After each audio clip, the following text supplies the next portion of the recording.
नमस्कार, light square देखना start कर चुके हैं आप और मैं हूं आपके साथ पुष्पेंद्र सिंह। और आज की वीडियो में मैं आपको बताने वाला हूं कि स्टेबलाइज़र ख़रीदते टाइम हमें किन चीज़ों का ध्यान रखना चाहिए। अगर हम स्टेबलाइज़र की बात करें तो मेनली हम ये जान लेते हैं पहले कि स्टेबलाइज़र काम क्या करता है, स्टेबलाइज़र का काम क्या है। अगर आसान शब्दों में मैं कहूँ कि जब वोल्टेज का बहुत ज़्यादा अप डाउन होता है या फ्लक्चुएशन होता है तो उसको कंट्रोल करने का जो काम करता है वो काम करता है स्टेबलाइज़र। या ये भी हम कह सकते हैं कि वोल्टेज को स्टेबलाइज काम करने का जो काम करता है वो काम करता है स्टेबलाइज़र। वोल्टेज कांस्टेंट नहीं हो, अप डाउन हो रही हो बहुत ज़्यादा, अप्लायंसेस के ख़राब होने का डर हो बहुत ज़्यादा, अप्लायंसेस काम नहीं कर रहे हो, उस समय हमें रिक्वायर्ड होता है कि हम एक अच्छा स्टेबलाइज़र परचेज़ करें जिससे कि हमारे अप्लायंसेस जो है बेहतर तरीके से काम कर सकें और वो डैमेज होने से, ख़राब होने से बच सकें। इसलिए स्टेबलाइज़र ख़रीदा जाता है। लेकिन आजकल देखने को मिलता है कि मैंडेटरी हो गया है ख़रीदना। लेकिन क्या वाकई मैंडेटरी है स्टेबलाइज़र ख़रीदना? हर एसी के साथ में स्टेबलाइज़र लगाना मैंडेटरी हो गया है। लेकिन क्यों मैंडेटरी वाकई में है या मार्केट ने मैंडेटरी बना दिया है? इन दोनों चीज़ों को समझने की ज़रूरत है कि क्या वाकई में स्टेबलाइज़र मैंडेटरी है या मार्केट ने उसको मैंडेटरी बना दिया है। तो मैं यहाँ पे दोनों ही चीज़ें काम करती हैं।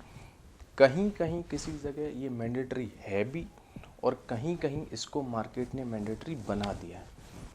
तो पहले देख लेते हैं कि स्टेबलाइज़र जो है किस किस पर्पज़ के लिए यूज होते हैं या कौन कौन से स्टेबलाइज़र मार्केट में आते हैं। मेनलाइन स्टेबलाइज़र मार्केट में आते हैं, अप्लायंसेस के अकॉर्डिंग कुछ स्टेबलाइज़र मार्केट में आते हैं। मेनलाइन स्टेबलाइज़र का काम ये होता है कि एक स्टेबलाइज़र जो है जैसे ही मीटर से आउटपुट निकल रही होती है वहाँ पे जाके लगा दिया जाता है। घर में जितने भी आपके अप्लायंसेस हैं वो जो है सभी उसके अकॉर्डिंग वर्क करने लग जाते हैं। वोल्टेज का फ्लक्चुएशन उससे नहीं होता है या वोल्टेज को वो स्टेबलाइज कर देता है। मेन लाइन स्टेबलाइज़र काम करता है उस चीज़ के लिए।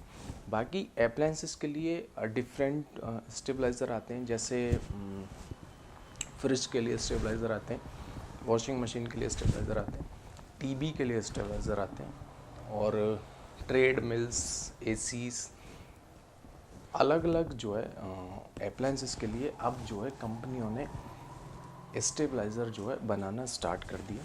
जिससे कि मैं ये नहीं कहता हूँ कि हर जगह इस स्टेबलाइज़र की नीड है और मैं ये भी नहीं कहता हूँ कि इस स्टेबलाइज़र की नीड बिल्कुल ही नहीं है। लेकिन समझने वाली बात है कि कहाँ नीड इसकी है, कहाँ नीड इसकी नहीं है, या नहीं है हम फिर भी लगा रहे हैं। कभी हम ये सोच के लगा लेते हैं कि अप्लायंसेस ख़राब ही ना हो। लेकिन अगर आप ये देखें कि स्टेबलाइज़र की नीड ही नहीं है तो 2 से 4, 5, 6 हज़ार रुपये का हम इन्वेस्ट कर क्यों रहे हैं इस चीज़ के लिए? ये भी तो सोचने वाली बात है ना। तो जो मेनलाइन स्टेबलाइज़र लगाया जाता है वो लगाया जाता है वोल्टेज का बहुत ज़्यादा फ्लक्चुएशन हो, वोल्टेज बहुत कम आ रहे हो, उसको पूरा करने के लिए लगाया जाता है। अप्लायंसेस पे स्टेबलाइज़र जो लगाया जाता है वो लगाया जाता है कि अप्लायंसेस हमारा जो भी प्रोडक्ट है, जो भी अप्लायंसेस है वो जो है सेफ़ रहे। या जैसे हम चलाना चाह रहे हैं जो भी प्रोडक्ट हो अपना घर में, टीवी हो गया, एसी हो गया, वॉशिंग मशीन हो गया, या जो भी जिसको आप स्टेबलाइज़र से यूज़ करना चाह रहे हैं, जब हम स्टेबलाइज़र यूज़ कर रहे होते हैं तो उसके पीछे हमारा जो पर्पज़ रहता है वो रहता है कि हमारा जो प्रोडक्ट है, जो अप्लायंसेस है या जो आइटम है वो सेफ़ रहे और वोल्टेज की वजह से कोई ऐसा इशू ना हो जिसको जो है कंपनी जो है वारंटी देने से अवॉइड कर दे।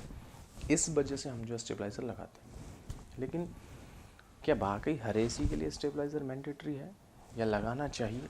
मैं तो मानता हूँ कि बिल्कुल नहीं है। जहाँ पर वोल्टेज का फ्लक्चुएशन बिल्कुल नहीं है, ना के बराबर है या नहीं है बिल्कुल भी, पहले अगर आप एसी पहले इंस्टॉल करा के देखिए, उसको एसी को डायरेक्टली चला के देखिए, अगर वो आराम से काम कर रहा है तो आपको ज़रूरत ही नहीं है स्टेबलाइज़र लगाने की। फिर क्यों लगा रहे हैं आप स्टेबलाइज़र? अब क्या कर दिया कि मार्केट में एक ट्रेंड बन गया, स्टेबलाइज़र मैंडेटरी हो गया। मैंडेटरी वहाँ के लिए, रूरल इलाकों में हम मानते हैं कि वोल्टेज का फ्लक्चुएशन बहुत ज़्यादा रहता है, लाइट आ रही है, रोस्टिंग बहुत ज़्यादा रहती है, आ रही है, जा रही है, कम ज़्यादा हो रही है, वहाँ के लिए मानते हैं कि हाँ एक स्टेबलाइज़र की ज़रूरत है जो वोल्टेज को स्टेबलाइज़ कर सके। लेकिन सिटीज़ में अब ऐसा नहीं है। अब तो इलेक्ट्रिसिटी की जो कंडीशन है वो पहले से बहुत बेहतर हो गई है, तो स्टेबलाइज़र लगाना कोई मैंडेटरी नहीं है। हाँ, अगर आपकी अप्लायंसेस नहीं चल पा रही है घर में लाइट में फ्लक्चुएशन है, आपको लगता है कि लाइट कम ज़्यादा हो रही है, बहुत ज़्यादा घट रही है, बढ़ रही है, तब आप स्टेबलाइज़र लगा सकते हैं, अदरवाइज़ रिक्वायर्ड है नहीं। इवन अगर मैं अपना एग्जांपल अगर आपको बताऊं तो एक एसी इंस्टॉल करवाया है मैंने एक स्टोर में, 4 साल हो गए मेरे अपने स्टोर में, और वो विदाउट स्टेबलाइज़र के काम कर रहा है। वो इसलिए काम कर रहा है क्योंकि उसको जितने वोल्टेज की नीड है उतने वोल्टेज जो है डायरेक्टली लाइन से आउटपुट में मिल रहे हैं, तो उसे ज़रूरत ही नहीं है स्टेबलाइज़र लगाने की, इसलिए हमने उसमें स्टेबलाइज़र लगाया नहीं है और उसमें आज तक कोई दिक्कत आई भी नहीं है। हाँ, मैं फिर भी मैं ये भी नहीं कहूँगा यहाँ पे कि स्टेबलाइज़र बिल्कुल भी ज़रूरी नहीं है। ज़रूरी वहाँ के लिए है जहाँ पे वोल्टेज बहुत ज़्यादा अप डाउन होते हों, कम होते हों, या नाइट में, या जिस समय लोड बढ़ता हो आपकी सोसाइटीज़ का जहाँ पे आप रहते हैं, आपकी कॉलोनी का जहाँ पे आप रहते हैं, जिस समय आपका एसी वर्क नहीं कर रहा हो, ट्रेडमिल वर्क नहीं कर रही हो, टीवी वर्क नहीं कर रहा हो, उस समय आपको स्टेबलाइज़र लगाना चाहिए। लेकिन अननेसेसरी मैं नहीं मानता कि इसे लगाने की ज़रूरत है, क्योंकि हम वोल्टेज को स्टेबलाइज करने के लिए लगा रहे हैं और वोल्टेज ऑलरेडी स्टेबलाइज है, तो फिर हम क्यों लगा रहे हैं स्टेबलाइज़र? कोई ज़रूरत है नहीं स्टेबलाइज़र लगाने की। स्टेबलाइज़र वहीं लगाना चाहिए हमें। ये मैं दरअसल बार बार ये मैं कह रहा हूँ कि हमें ज़रूरत नहीं है, नहीं है, नहीं है, ये मैं बता रहा हूँ एसी के पॉइंट ऑफ व्यू से, क्योंकि एसी के साथ में ना स्टेबलाइज़र पहले ही चिपका दिया जाता है कि आपको लगाना ही लगाना, ये मैंडेटरी है। लेकिन ऐसा कुछ है नहीं, बिना स्टेबलाइज़र के भी एसी वर्क करते हैं अगर वोल्टेज में कोई भी शिकायत नहीं है। अब मैं आपको बताता हूँ कि स्टेबलाइज़र दरअसल काम कैसे करता है। मेल 9 का आप स्टेबलाइज़र लगा रहे हैं तो मेल 9 में कि आप जितने भी 3 किलोवाट का, 5 किलोवाट का, 7.5 किलोवाट का, या इससे ऊपर जितने भी लगा रहे हैं, किलोवाट का लगा रहे हैं, उस लोड को वो स्टेबलाइज़र जो है कंट्रोल करता है। उसमें फिर आप जितने भी अप्लायंसेस यूज़ कर रहे हैं उसके लिए इंडिविजुअल जो है स्टेबलाइज़र लगाने की ज़रूरत नहीं है। मैं आपको दोबारा समझाता हूँ। अगर आपके यहाँ मेल 9 पे 5 किलोवाट का स्टेबलाइज़र लगा हुआ है और आप घर में 1 या 2 एसी भी यूज़ करते हैं, तो उन एसीज़ पे बेशक लाइट की कितनी भी समस्या हो, तो वो जो मेल 9 वाला स्टेबलाइज़र है वो वोल्टेज आपको स्टेबलाइज़ करके दे रहा है। तो आपको जो है इंडिविजुअली हर एसी के लिए स्टेबलाइज़र लगाने की नीड्स नहीं है, रिक्वायर्ड नहीं है, क्योंकि आपको वोल्टेज तो जो मेल 9 स्टेबलाइज़र है वो वोल्टेज आपको स्टेबलाइज करके दे रहा है, जितनी नीड्स है उतने उसके अकॉर्डिंग दे रहा है, तो आपको ज़रूरत है नहीं। उसके अकॉर्डिंग ही आप घर के पूरे अप्लायंसेस चला सकते हैं, टीवी, पंखा, फ्रिज, एसी, कूलर, जो आपको चलाना है सारे। अब हम देखते हैं कि एसी पर जो स्टेबलाइज़र लगाए जाते हैं वो किस तरीके से लगाए जाते हैं। जब हम मार्केट में स्टेबलाइज़र सर्च कर रहे होते हैं एसी के लिए, तो बहुत सारे ऑप्शन हमें देखने को मिलते हैं, या अगर हम ऑनलाइन भी सर्च कर रहे होते हैं 170 to 280, 170 to 285, 160 to 290, 150 to 290, 130 to 300, बहुत सारे ऑप्शन हमें देखने को मिलते हैं। उस समय हम कैसे चूज़ करें कि हमें जो है जिस स्टेबलाइज़र की रिक्वायर्ड है हम वही ले लें एक ही बार में, जिससे बार बार जो है वोल्टेज का कोई इशू ना आए और हम जिस अप्लायंसेस के लिए ले रहे हैं, जिस प्रोडक्ट के लिए ले रहे हैं, वो प्रोडक्ट जो है बहुत ही स्मूथली जो है काम कर सके। तो अगर हम उसके लिए ध्यान दें तो 170 हम सबसे इनिशियल स्टेज से स्टार्ट करते हैं। 170 से लेके 280 तक के स्टेबलाइज़र मार्केट में आते हैं, जो इसका मतलब ये है कि एक ऐसा स्टेबलाइज़र जब वोल्टेज जो है 220 जो 220 टू 240 एवरेज वोल्टेज रहता है कि इतना जो है मिलना चाहिए जो है, उस समय अगर वो वोल्टेज नहीं मिल पा रहा है तो हम कौन सा स्टेबलाइज़र लें जो हमारे एसी को चला सके। तो हम सबसे पहले जाते हैं 170 पे। लेकिन 170 का काम बहुत ज़्यादा नहीं होता, क्योंकि इसमें 5 to 10% अप डाउन रहता है इनके काम करने में। तो अगर मैं 170 को 10% लेके चलूँ तो 17% जो है ये अप डाउन काम करेगा, यानी 170 काम करेगा 187 से। अब 187 से फिर हम देखते हैं कि वोल्टेज कितने कम आ रहे हैं हमारे यहाँ पे। वोल्टेज चेक करने का तरीका है कि हम वोल्ट मीटर से चेक कर सकते हैं और क्लैम्प मीटर से चेक कर सकते हैं और इलेक्ट्रिशियन से भी चेक करवा सकते हैं कि वोल्टेज पहले कितने आ रहे हैं। जितने वोल्टेज आ रहे हैं उससे 30 से 40% के रेशियो में हम जो है 30 से 40% नीचे के रेशियो में, जैसे मान के चलो अगर वोल्टेज आ रहे हैं आपके यहाँ पे 180, तो हम जो है 130 150 में जा सकते हैं बड़े आराम से। वो स्टेबलाइज़र जो है, और कभी फ्यूचर में कभी लाइट का कोई इशू होगा अप डाउन होने का, तो वो उसको मैनेज कर लेगा। लेकिन 180 में हम 170 नहीं जा सकते, 160 नहीं जा सकते, क्योंकि ये बहुत कम हो जाएगा उसके लिए। क्योंकि 180 हो सकता है जिस समय आपने चेक किया उस समय लोड कैपेसिटी कम हो, या क्योंकि कभी कभी क्या होता है कि कुछ लोडिंग आवर जिन्हें हम बोलते हैं, जैसे रात को जो है सभी के एसी चलने ही होते हैं। अगर एक सोसाइटी में सभी एसी चलने होते हैं तो उस समय जो वोल्टेज का जो रेशियो रहता है वो मान के चलो, अगर आपको जो है दिन में वोल्टेज 180 दिखा रहा है, तो रात में जब सारा लोड एक साथ चलेगा तो वही 180 जो वोल्ट आपको दिन में दिखाई दिया था वो रात को हो जाएगा 160 या 170 हो जाएगा। इसलिए जो है हम जो है एक एवरेज 40 वोल्ट जो नीचे की साइड में जाके स्टेबलाइजर ले सकते हैं, 40 से 50 वोल्ट।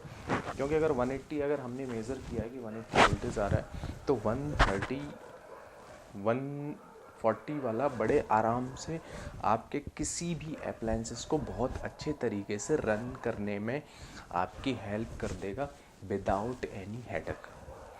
यही कॉन्सेप्ट लागू होता है 160 में, यही कॉन्सेप्ट लागू होता है 150 में, यही कॉन्सेप्ट लागू होता है 130 में।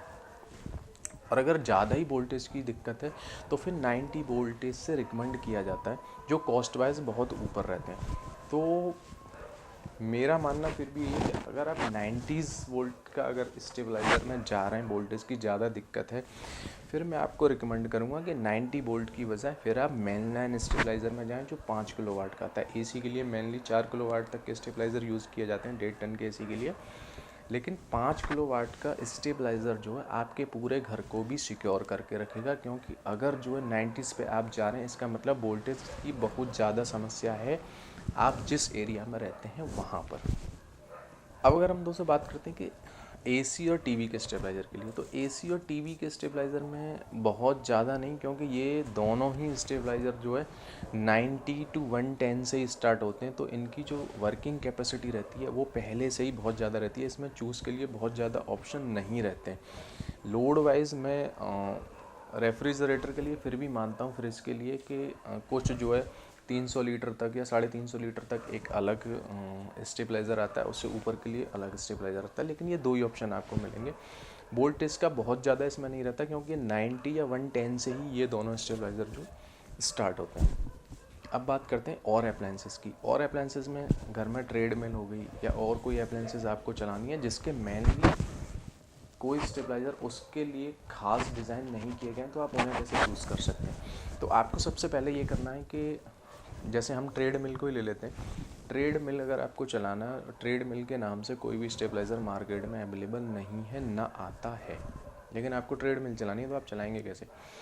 तो जो भी आप प्रोडक्ट चलाना चाहते हैं या जो भी अपनी अप्लायंसेस चलाना चाहते हैं, तो आप उसके वोल्टेज चेक कर सकते हैं उसके जो है स्पेसिफिकेशन में जाके। 2 किलोवाट तक के लोड पे और 2 किलोवाट के रनिंग लोड पे 1.5 टन का एसी करीब करीब अप्रॉक्स 2 किलोवाट का रनिंग लोड लेता है, लेकिन स्टार्टिंग लोड जो है उसका 2.5 से 3 किलोवाट तक का रहता है। वो भी बहुत माइनर सेकंड्स के लिए या फ्यू सेकंड्स के लिए रहता है, बहुत ही स्टार्टिंग टाइम पे वो ज़्यादा लोड लेता है। तो उसके लिए 4 किलोवाट का जो स्टेबलाइज़र रिकमेंड किया जाता है। अब आपको घर में कोई और अप्लायंसेस चलाना है जिसके लिए स्पेशल स्टेबलाइज़र नहीं आता है, तो आप उसके लोड को काउंट कर सकते हैं वो कितना एम्पियर ले रहा है। मेनली 1.5 टन का एसी का जो स्टेबलाइज़र है 4 किलोवाट का, वो 12 एम्पियर तक लोड ले सकता है।